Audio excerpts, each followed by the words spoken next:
আল্লাহ গো, আপনার নবী তো পারমিশন দেয় না, অনুমতি দেয় না। কি বলে আমার নবী? উম্মতের ব্যাপারে আপনার নবী চিন্তায় পড়ে গেল, নবীর মৃত্যুবরণের পরে উম্মতের জিম্মাদারি কে নিয়ে নিবে? আল্লাহ কয়, জিবরাইল আমার নবীর দরবারে যাও, নবীরে গিয়া জানায়া দাও, নবীর মৃত্যুবরণের পরে নবীর উম্মতের জিম্মাদারির দায়িত্ব আমি আল্লাহ সাহাবায়ে কেরামরে দিলাম না, তাবেঈনরে দিলাম না, তাবেঈনরে দিলাম না, বরং আমার নবীর মৃত্যুবরণের পরে নবীর উম্মতের জিম্মাদারির দায়িত্ব আমি আল্লাহ স্বয়ং নিজেই নিয়ে নিলাম। সিন্নি খাইলে কার দ্বারা মোল্লাই চিল্লা না, যেই নবীর কারণে এত দাম, নবীরে তুমি চিনলা না রে বাপ, নবীরে চিনলা না। আল্লাহ পাক বলেন তোমরা দামি, মনে আসেনি? দামি হওয়ার পেছনে কারণ কয়টা? এক নম্বরে নবীর কারণে রবের দরবারে আমরা বড্ড দামি, নবীর কারণে। দুই নম্বরে কেন দামি? সাইয়্যিদুল কুতুব হলো আমাদের সব কিতাবদের লিডার, হলো আমার কিতাব আল্লাহর কোরআন। ঘরের মধ্যে আছে না নাই? আসেনি? কোরআন তো পড়ে না, রমজান আসলে দেখবেন মাঝে মাঝে কোরআনের খবর নাই। কপাল পোড়া মুসলমান, সম্পর্ক কোরআনের সঙ্গে লাগাও। যদি মাগরিবের নামাজের পরে সূরা ওয়াকিয়া, ফজরের নামাজের পরে সূরা ইয়াসিন, এই আমলটা যদি কন্টিনিউ করতে পারেন রে বাপ, আল্লাহর কসম করে বলে গেলাম, আপনার ঘরে রিজিক যদিও কম, আল্লাহ বরকত দিয়া বড় গরু বানায়া দিবি। সম্পর্ক নাই কোরআনের সঙ্গে, নিজেও পড়তে পারে না, ছেলেরাও পড়ায় না, মেয়েটারাও পড়ায় না। এলাকার মধ্যে মাদ্রাসার মধ্যে নিজের ছেলেরে দেন রে বাবা, মেয়েরে দেন। আল্লাহর কসম করে বলি, একটা ছেলেরে একটা মেয়েরে যদি আলেমা বানান, মরণের পর কেউ নাই, উপকারী সন্তানরা চোখের পানি ফেলায় রবের দরবারে কান্দে রে বাপ।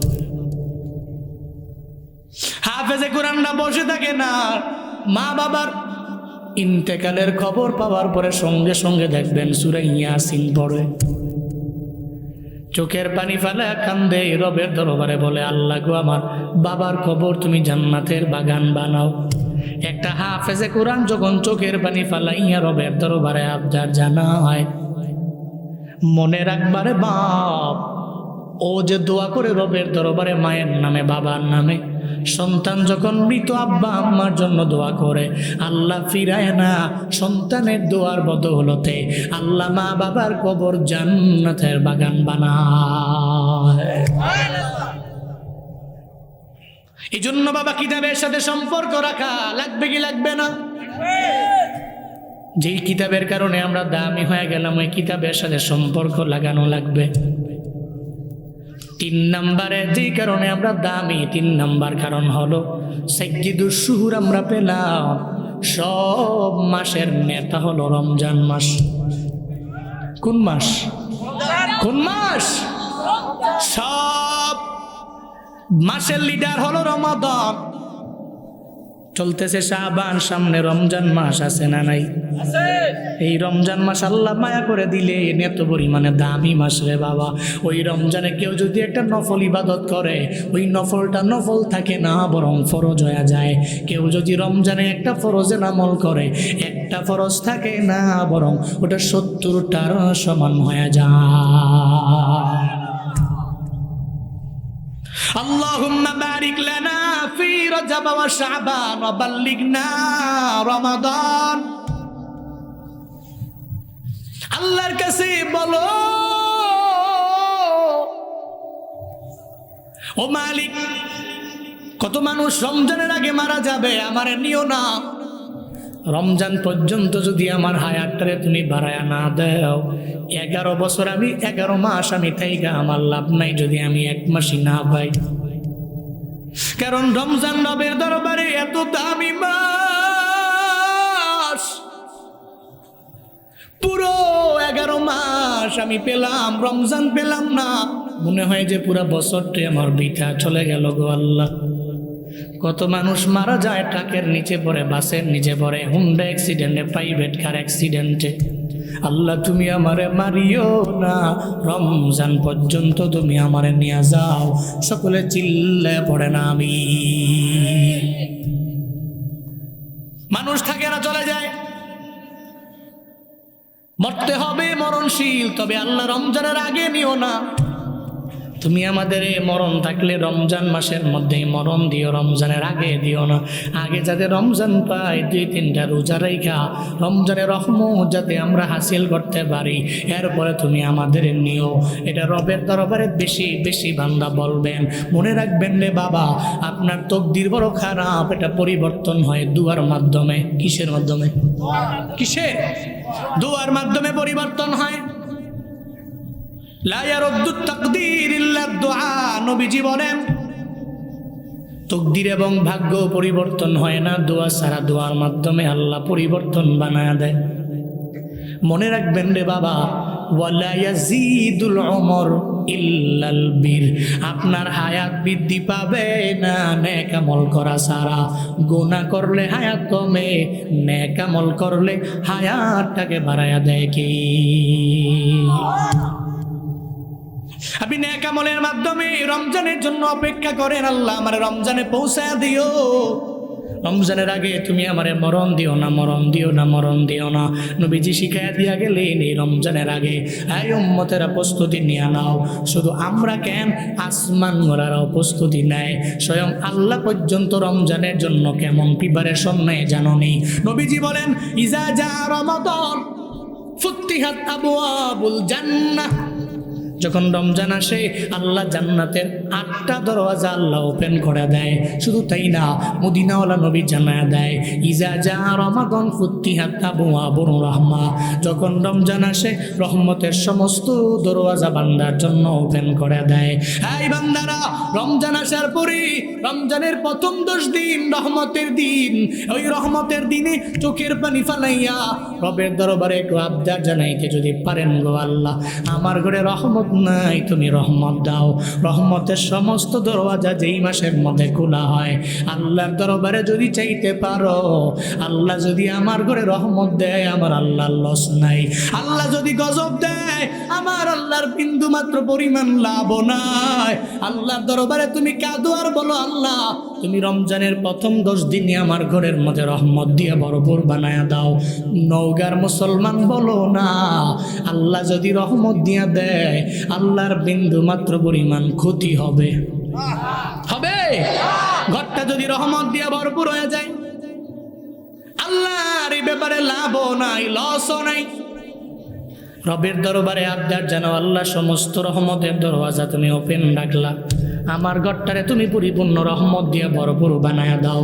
শুধু তাই না, আল্লাহ মদিনাওয়ালা নবী জানায়া দেয় যখন রমজান চলে আসে, আল্লাহ যখন রমজানের আভাসটা পায়, গুল্লি কথা বোয়া বন্যার, আল্লাহ সঙ্গে সঙ্গে সমস্ত জাহান্নামের দরওয়াজাগুলো বন্ধ করে দেয়। এরপরে শয়তান যে একটা আছে, বারবার আমাদের ধোঁকা দেয়, আছে না নাই? আসেনি? আল্লাহ পাক ওই শয়তানের শিকলাবদ্ধ করে দেয়, বন্দি করে দেয়। সুলসিলাতি শায়াতিন, মদিনাওয়ালা নবী বলেন ওই শয়তানটারে আল্লাহ শিকল দিয়ে পরিপূর্ণ বাইধা দেয়। ওই শয়তানটারে আল্লাহ পাক রব্বুল আলামিন ওই শয়তানটারে আল্লাহ শিকল দিয়া বাইধা রাখে, যাতে বান্দারে ডিস্টার্ব করতে না পারে। তাহলে মনের মধ্যে যদি প্রশ্ন, হুজুর আমগো এলাকার জুয়ান পোলা করে রমজানে রোজা রাখে না, রমজানে গালিগালাজ করে ঝগড়া করে, এমন ব্যক্তি আছে না নাই? আসেনি? শয়তান তো শিকলাবদ্ধ, শয়তান তো বন্দী। মানুষগুলো কেমনে অন্যায় করে, কেমনে অপরাধ করে, যদি মনের মধ্যে প্রশ্ন জেগে যায়, মিনাল জিন্নাতি ওয়ান নাস। শয়তান তো 2 ধরনের, একটা জিন শয়তান আর একটা মানুষ শয়তান, আছে না নাই? দেখবেন বন্ধু বিড়ি টানে না, আর এক বন্ধু কয় বিড়িটাই না দেয়, কি মজা, কি ফিল, খালি খায়া দেখ।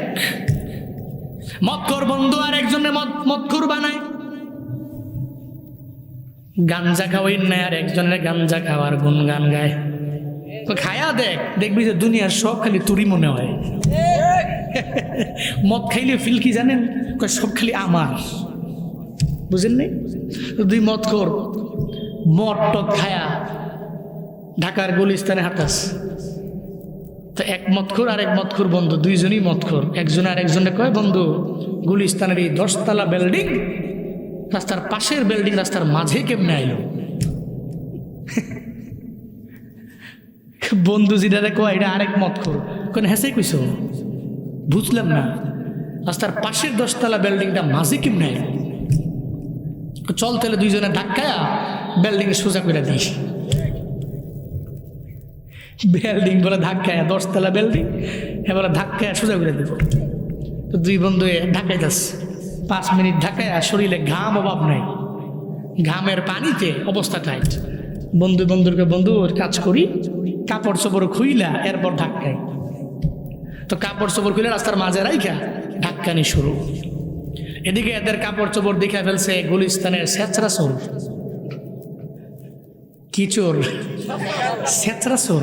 গুলিস্তানের যে ছেঁচড়া চোর, ওরে সুবহানাল্লাহ। আমি মাঝে মাঝে পল্টনে গেলে, গুলিস্তানে গেলে সুবহানাল্লাহ ভাবতে, আমি সাবধান, বি কেয়ারফুল। মোবাইল টোবাইল এমনি ধরে টুরে কোন সময় কে টান দেয় হুদিস নেই। ছেঁচড়া চোর, এর কথা হইল যা পামু খেলকা কিনা গিয়া গাঞ্জা খাইলাম শেষ। এই চোরের কাজ এটা। গুলিস্তানের চোরেরা 2 মতখোরের কাপড় চোপড় চুরি করে লয়ে গেছে গা, হ্যাঁ কিন্তু ঢাকাইতেছে। তো একটা পর্যায়ে বিল্ডিং ধাক্কানো, এটা কিন্তু খামখেয়ালি কাজ না। তো 10 তলা বিল্ডিং, 2জন মানুষ ঠেলতেছে, কি খামখেয়ালি মনে করছেন? কষ্টের কাজ।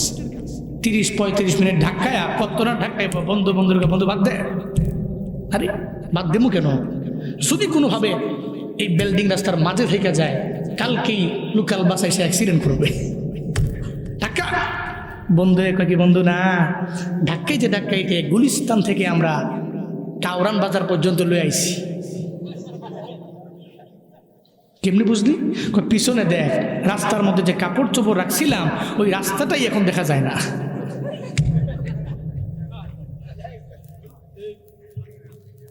এজন্যই মদ হালাল না হারাম? হালাল না হারাম? ইন্নামাল খামরু ওয়াল মাইসিরু ওয়াল আনসাবু ওয়াল আজলাম রিজসুম মিন আমালিশ শাইতান ফাজতানিবুহু লাআল্লাকুম তুরহামুন। চিল্লায়ে পড়েন আল্লাহু আকবার। আল্লাহ পাক বলেন, ইন্নামাল খামর, নিশ্চয়ই মদ, ওয়াল মাইসির এবং জুয়া, ওয়াল আনসাব এবং প্রতিমা, ওয়াল আজলাম এবং লটারি, রিজসুম মিন আমালিশ শাইতান, এটা মুমিন বান্দার কাজ হতে পারে না, এটা শয়তানের কাজ। চিল্লা বলেন ঘোষণা খা। মদখোর বন্ধু বন্ধুরে মদখোর বানায়। রমজানে বন্ধু বন্ধুরে বলে, বন্ধু আমার 2024 সালে তুমি রাখলা না, 25 সালেও রাখার দরকার নাই। দেখবেন বন্ধু বান্ধবের প্রলোভন দেয়, তোমার মায়ে দেখে না, বাবায় দেখে না, কেউ দেখে না। এই জন্যই রমজানে বন্ধুর প্ররোচনার পরের প্ররোচনার মধ্যে পইরা দেখবেন রোজা রাখে না এমন যুবক আছে না নাই? এই যুবকেরা, তোমার মায়ে বুড়ি হওয়ার পরে রোজা রাখতে পারলে, তোমার বাবায় বুড়া হয়ে যাওয়ার পরে রোজা রাখতে পারলে, তুমি কেন পারো না? আসরের ময়দানে রবের দরবারে কি হিসাব দিবা আমায় বলো না? কোনো জবাব নাই, আল্লাহর কাছে বলাও যাবে না। কিন্তু এই চিন্তা নিয়ে যুবকেরা চলে, আমারে কেউ দেখে না, আমার বাবায় দেখে না, মাতবর দেখে না, ইমাম দেখে না। নওগাঁর মুসলমান বলো না, কেউ দেখে না, দেখে কে? কেউ দেখে না, আল্লাহ দেখে। বুজুর্গ 2 মুরিদের কাছে তাই না, 2টা মুরিদের হাতের মধ্যে 2টা মুরগি দিয়া দিলেন। কি দিলেন? 2টা মুরগি দিয়ে বলে কয়, এই 2 মুরিদেরা মুরগি জবাই করে আমার দরবারে নিয়ে আসবা। এমন জায়গায় গিয়া জবাই করবা যেই জায়গার মধ্যে কেউ তোমাদের দেখে না, এমন জায়গায় জবাই করবা। 2 মুরিদের দরবারে 2টা মুরগি দিয়ে দিলেন, মুরগি নিয়ে চলে গেলেন 2 মুরিদ। একটা পর্যায়ে একটু পরে এক মুরিদ মুরগি জবাই করে নিয়ে আসলেন, আর একজনে জবাই না করে নিয়ে আসলো। বুজুর্গ কয়, তুমি কেমনে জবাই করে আনলা? তোমারে কি কেউ দেখে নাই? কয়, না হুজুর, দেখে নাই। কয়, আমি মুরগি নিয়ে যখন জঙ্গলের কিনারায় গেলাম, জঙ্গলের গহীন জঙ্গলের মধ্যে ঢোকার পরে ওখানে যাওয়ার পরে আমি তাকায়া দেখি ওখানে আমার কেউ দেখে না। হঠাৎ করে একটা লোক আসার পরে আমি আর জবাই করতে পারলাম না। আমি আমার ওই মুরগি নিয়ে আমার ঘরে গেলাম, দরজা লাগাইলাম, জানালা লাগাইলাম। আমার ডানে দেয়াল, আমার বামে দেয়াল, আমার সামনে দেয়াল, আমার পেছনে দেয়াল। ওই জায়গায় আমার মায়ে দেখে না, বাবায় দেখে না, বিবিয়ে দেখে না, দুনিয়ার কেউ দেখে না।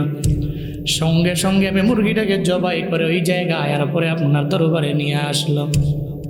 বুজুর্গ এবার ডেকে বলে, ও মুরিদ আমার, তুমি মোর মুরগি জবাই করতে পারলা না কেন? পারলা না কেন? তুমি জবাই করো নাই, সত্য কি মানতে পারো নাই দেখে জবাই না করেই নিয়ে আসলা। মুরিদ কয়, বুজুর্গ আমার, সত্য মানতে পারি না, এই কারণে আমি মুরগিও জবাই করতে পারলাম না। কি করেছ? কেমনে সত্য মানতে পারো নাই মুরিদ আমার? কেন তুমি মুরগি জবাই না করে আমার দরবারে নিয়ে আসলা? সঙ্গে সঙ্গে মুরিদ বলে, হুজুর আমি এই মুরগিটা নিয়ে যখন চলে গেলাম, বিশাল এক জঙ্গলের মধ্যে গেলাম, ওখানে আমার ডানে বামে পাশে আমার কেউ নেই। আমি তাকায় দেখি আসমান ওয়ালা রব আমারে তাকায় তাকায় বারবার দেখি। আমি এই মুরগি নিয়ে যখন আমার ঘরে হাজির, আমি আমার ঘরের দরজা লাগাইলাম, জানালা লাগাইলাম। আমার ঘরের ডানে দেয়াল, আমার বামে দেয়াল, আমার সামনেও দেয়াল, আমার পিছনেও দেয়াল। আমি উপরে দেখি আমার মালিক আমার দিকে তাকায় আছেন। আমি আমার ওই ঘরের মধ্যে আমার সব জায়গায় আমি দেখি দেয়াল, আমি দেখি দেয়াল, উপরে দেখি আমার মালিক আমার দরবারে তাকায় আছে, আমার দিকে বারবার ডাকে, বান্দা তুমি কি করো, বান্দা তুমি কি করো, বান্দা তুমি কি করো? আপনি তো বললেন যেখানে কেউ দেখে না ওই জায়গায় মুরগি জবাই করার জন্য। আমি আমার ঘরের মধ্যে গেলাম, ওখানেও গিয়া দেখি আমার আল্লাহ। আমি জঙ্গলের মধ্যে গেলাম, ওখানেও গিয়া দেখি আমার আল্লাহ। আমি সব জায়গায় গেছি, কেউ নাই, ওখানে আল্লাহরে দেখি। আমি মুরগিটা নিয়ে এজন্য জবাই করতে পারলাম না। বিনা জবাইয়ে আমি আমার জীবিত মুরগি নিয়ে আপনার দরওয়াজায় হাজির হয়ে গেলাম। সঙ্গে সঙ্গে ওই বুজুর্গ জানায় দেয়, দুইজন মুরিদ তোমাদের আমি বলে দেই, শুনে নাও, আমি তো মুরগি জবাই করা তোমাদের দ্বারা বিন্দু মাত্র পরিমাণ আমার গরজ নাই, আমার উদ্দেশ্য না আমি তোমাদের দ্বারা মুরগি জবাই করবি, উদ্দেশ্য আমার নাই। তবে শুনে নাও, এই মুরগিগুলো কেন তোমাদের দুইজনের দিয়ে আমি পাঠাইলাম জানো নেই? যেই মুরিদটা মুরগি জবাই করে নিয়ে আসলা তারে আমার খেলাফত দেওয়া যাবে না, কারণ তার ভিতরে তাকওয়ার লেভেলটা নাই। আর যেই মুরিদ মুরগি জবাই না করে আমার দরবারে নিয়ে আসলো, আমি আমার মরণের পরে আমার পরবর্তী খেলাফত এই মুরিদের দিয়ে দিলাম। আউলিয়ারা কারে উকবা اختیار جاہلارا کار دنیا اختیار میل مؤمن سوء مؤمن میشود میل کافر سوء کافر میشود صحبت صالح ترا صالح کند صحبت صالح ترا صالح کند وهو معكم أينما كنتم والله بما تعملون بصير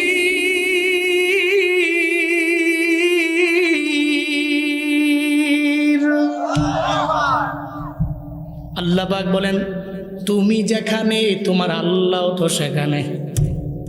হেই হুয়া মাকুম, তিনি তোমাদের সাথে আছে। আইনামা কুনতুম, তুমি যেথায় মন চায় সেথায় যাও।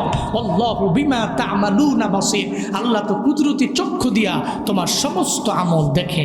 সুবহানাল্লাহ পড়বেন না? যেখানে কেউ নাই ওখানে কে? যেখানে কেউ নাই ওখানে কে? রমজানে আপনি রোজা রাখেন না, আপনার মাতবর জানে না, আপনার মায়ে জানে না, আপনার বাবা জানে না, আপনার কেউ জানে না। কে জানে? আল্লাহ জানে। যদি মিশনটা যদি অন্তরের মধ্যে ধারণ করে চলতে পারেন রে বাপ, কেউ দেখে না, রব আমার দিকে থাকাস। হ্যাঁ বুঝলাম না, কই যা? মাঝখান দিয়ে আমি টান দেওয়ার পরে দুজন গেছে গা, কেউ কই যাবেন? আচ্ছা আপনি আপনি কই যা? হ্যাঁ হ্যাঁ, একও না দুইও না, কই যা? আচ্ছা হ্যাঁ রাগ করে লিছি মনে মনে।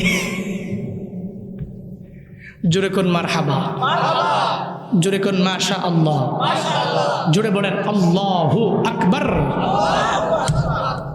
আমি এমনেরই, রাগ হইলে অনগা আমনে করে রাইখা দোয়া দিয়া বাড়ি যেমন, এটা হইলো আমার মিশন। সবাইরে লইয়া বলি ইনশাআল্লাহ, বলি ইনশাআল্লাহ। রাগ করতেছেন আপনারা? কষ্ট হচ্ছে আপনাদের? তাহলে রমজান মাসের কারণে আমরা রবের দরবারে দাম, ঠিক কিনা? রমজান আসার প্রস্তুতি কেমন হবে? নবীজি প্রথমে প্রস্তুতি বার্তা দিতেন। আপনি আপনার সমাজ, আপনার সোসাইটি, আপনার ফ্যামিলি সবাইকে বলেন, এই রমজান আসছে, প্রস্তুতি নাও। এই যে একটা বার্তা রমজানের আগে, এই বার্তাটা সবাইকে দেওয়া লাগবে, এটা এক নাম্বার। 2 নম্বরে কাজ হলো, নবীজি শিক্ষা দিয়েছেন সাহাবীদের, আহসু হিলালা শাবান লি রমাদান, তোমরা শাবানের চাঁদকে রমাদানের জন্য গণনা করো। আজকে শাবানের কয় তারিখ, কাল কয় তারিখ, পরশু কয় তারিখ, রমজান আসতে কয়দিন বাকি আছে, এ ব্যাপারে তোমরা শাবানের চাঁদকে গণনা করো, নির্দেশ দিয়েছেন নবীজি। পড়েন মারহাবা। 2 নম্বর। 3 নম্বরে নবীজি আরেকটা প্রস্তুতি দিয়েছেন, লা তাকদ্দামু রমাজান বিসাওমি ইয়াউমিন ওয়ালা ইয়াউমাইন, তোমরা শাবানে পুরা মাসে রোজা রাখতে কোনো বারণ নাই, নিষেধ নাই, তবে রমজানের আগের দিন বিসাওমি ইয়াউমিন ওয়ালা ইয়াউমাইন, রমজানের আগের দিন অথবা এর আগের 2 দিনে রোজা রাখা যাবে। নিষেধ করেছেন নবীজি। কে নিষেধ করেছেন? নবীজি নিষেধ করেছেন যে রমজানের আগের দিন এবং আগের 2 দিন কোনো রোজা রাখা যাবে। আমাদের মা বোনরা দেখবেন রোজা রাখে বেশি, অনেক বেশি।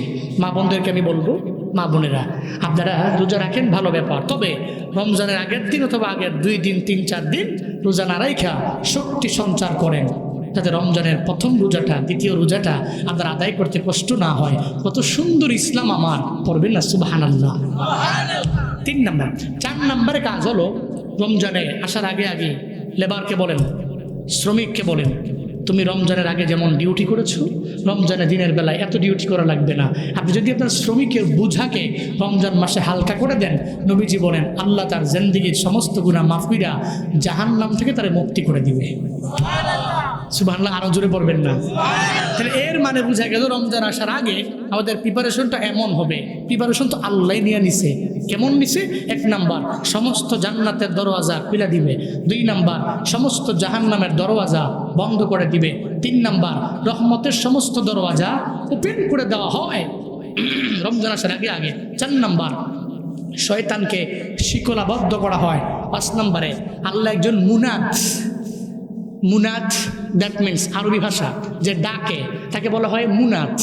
এক ডাকনেওয়ালা ব্যক্তি নিযুক্ত করে, ডাকনেওয়ালা ব্যক্তি রমজানে 12 বার ডাকে, রমজান আসার আগে আগেই বান্দারে ডাকে। ওয়ায়ুনাদি মুনাদ, ডাকনেওয়ালা ডাকে, ইয়া বাগিয়াল খায়র আকবিল ওয়া ইয়া বাগিয়াশ শার আকসির। ডাকতে থাকে আর বলতে থাকে, এই পুণ্য করনেওয়ালারা রমজানে আগায় যাও। ওয়া বাগিয়াশ শার, এই গুনাহ করনেওয়ালারা তোমরা রমজানে থেমে যাও। এর মানে রমজানের আগে তুমি সুদি লেনদেন করলা, রমজানে করা যাবে? রমজানের আগে তুমি নামাজ পড়ো নাই, রমজানে আগায় যাও। রমজানের আগে জিকির করছো কম, রমজানে বানায় দাও। এই জন্যই রমজান মাসে কারো হেদায়েত দেখার পরে বান্দা আপনি বলতে পারবেন না লোকটা নামাজি হয়ে গেল, হঠাৎ নামাজি। কারণ রমজান আসে তার হেদায়েত দেওয়ার জন্য, রমজান আসে তারে ভালো বানানোর জন্য। দেখবেন রমজানে কিছু মানুষ নামাজের মধ্যে যায়, রোজা রাখে, তাহাজ্জুদ পড়ে, ইশরাক পড়ে, আওয়াবিন পড়ে, জীবনেও এটা দেখার পরে ওই ব্যক্তির বিরোধিতা করা যাবে?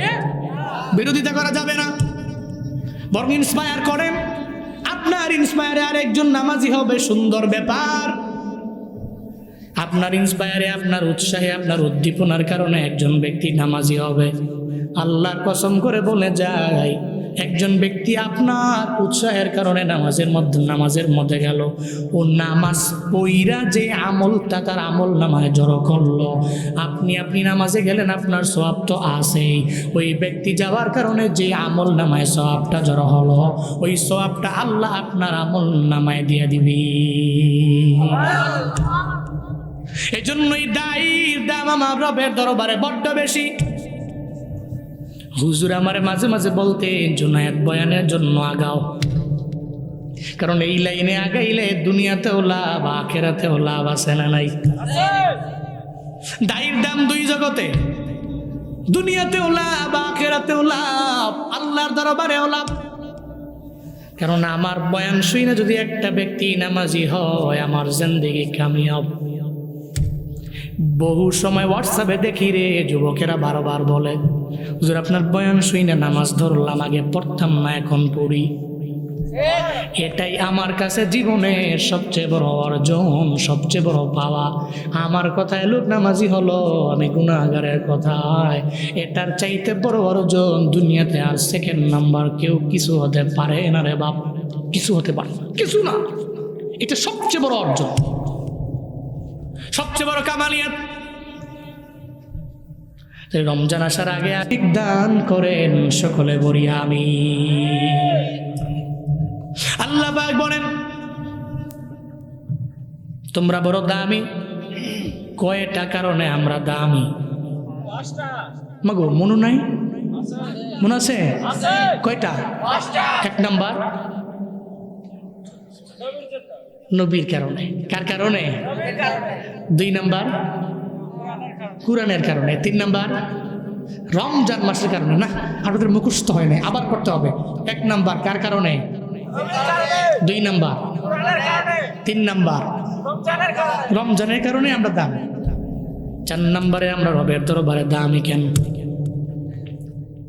সাইয়্যিদুল্লাহ আলী পুরো বছরের রাতের একটা লিডার আছে, সমস্ত রাতের নেতা হলো রমজান মাসের মধ্যে ওই রাতটা আছে। সবাই বলেন ওই রাতের নাম কি?